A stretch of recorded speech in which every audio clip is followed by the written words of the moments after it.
Temperatures and heat index values across the U.S. soared well above 100 degrees on Thursday, prompting excessive heat warnings up and down the East Coast.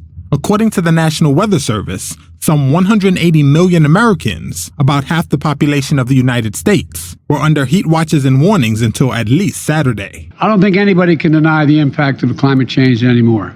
U.S. President Joe Biden on Thursday announced new actions to protect U.S. workers from extreme heat, including a hazard alert notifying workers and their employers about ways to stay cool.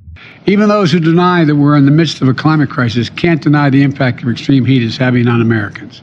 Meanwhile, officials in major U.S. cities implored people to stay indoors, including New York City Mayor Eric Adams. We need to be clear when we talk about hot weather.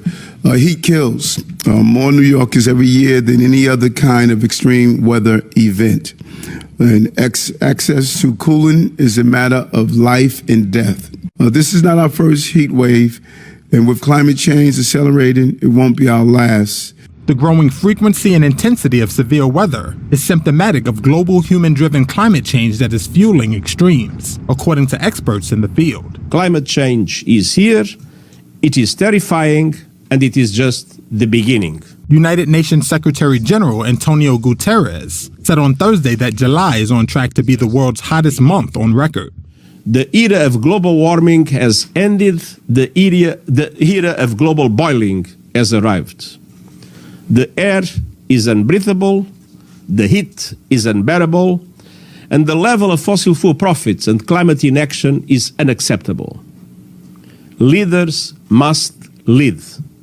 No more hesitancy, no more excuses, no more waiting for the others to move first. There is simply no more time for that. As July was set to shatter records on a global basis, thousands of tourists fled wildfires in Greece, while temperatures in northwest China soared as high as 126 degrees. In the U.S., June was the hottest month on record, dating back to 1850. The National Weather Service said it was also the 47th consecutive June, with temperatures above the 20th century average.